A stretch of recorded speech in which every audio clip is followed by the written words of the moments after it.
Homeopathy always confirms what is. We do not give a remedy to get somebody out. We give a remedy that creates the same or similar suffering. And in that way, we say, yes, I understand you. And when this understanding is precise, something is happening. Because in the moment we say yes to what is, it comes to this movement. You relax, there's more space. And when there's more space to hold the problem, this problem can change.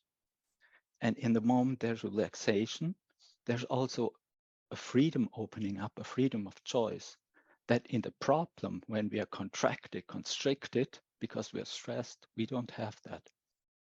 Then we go on more or less on autopilot. We want to get away of something which doesn't work or does not work well. Why? Because, well, it's the laws of resonance. Yeah, what you reject is what you attract. What you resist is what persists. What you judge is what you're not in peace with, but what you will have to deal with or to be. So this saying yes means to make peace. Once there's peace, movement and change are possible. As long as I want to get away from somewhere because I reject it, it's very hard.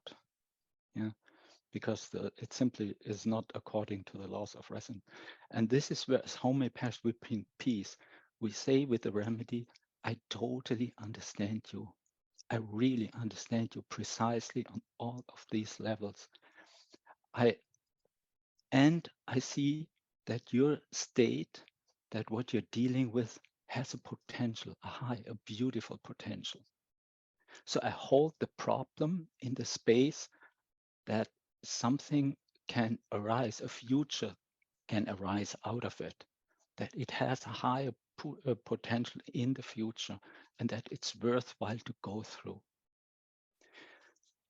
I remember once somebody told me, yeah, it's when we heal, when we do healing work, it's as if the trauma would not have happened. I said, oh, fuck, don't tell me that. You can't tell that to somebody that was sitting in a concentration camp. We will one day heal this, and then it's as if it would not have happened. That's not, hell, that is not good enough. Yeah.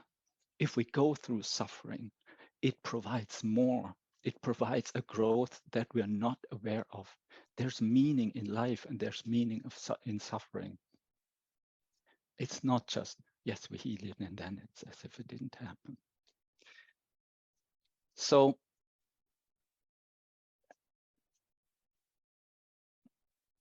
how, the world wants to be loved. The world wants to be loved in a transformation. And when we love a problem in a higher into a transformation, then the problem itself vibrates on a higher level and is transformed. So it's not that it has to go, but it's integrated. It becomes an integrated part. And in that way, it has a potential. How to live as a remedy? Well, it's just when we take all of these things, yeah, and practice them like a homeopathic remedy. How do I become a walking homeopathic remedy? For me, the first, it has again the same components. The first is in the horizontal, a relational component. Can I tune in as precisely as possible with Roman when Roman is talking about something? Can I feel, can I hear Roman's words? Can I also feel what Roman is feeling in that moment? And is this grounded in my body? Can I feel my body at the same time? When somebody talks and body, emotion, and the words he speaks speak the same language, this is where everybody listens. This is where we say he's authentic. Yeah. And usually everybody is silent then. When we talk disembodied about theories that we don't embody, it's hard to listen because it's boring. It does not capture us. There's a difference. It's not the same vibration on all of these levels. Yeah. And this is either irritating or boring, and we need to get away. Yeah. Or we get tired, something like that, whatever. But when somebody speaks and he is in coherence, all these levels are in coherence, that's beautiful. Yeah. And then we listen because there's something important that comes. So for me, this is a practice. While I'm talking with you, in now as I'm talking, can I feel my body at the same time? Can I feel emotionally where I'm at? Can I feel right now like this little bit of trembling that I have inside? Oh, there's a little bit fear. Are you gonna land? Are they gonna get you? Yeah. There's a little bit of joy and excitement. Oh, it's something that's really close to my heart. Yeah. Can I track these things in the moment I speak and let it be part of my speech to reach you? When I'm grounded, yeah.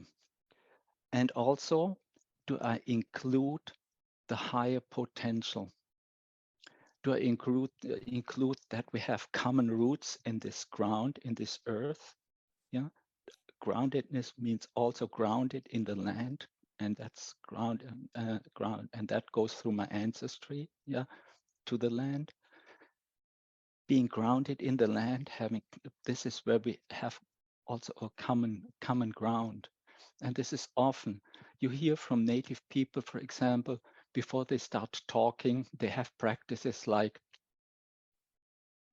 I heard from Malidoma Somé, a Dagara teacher from West Africa. He said, we create subtle earth because we talk. That means for example, they sing a song, praise to the earth. The only word, praise to the earth. They sing that for 5 or 10 minutes. And then with that, they have their ground. The Iroquois, they have another elaborate uh,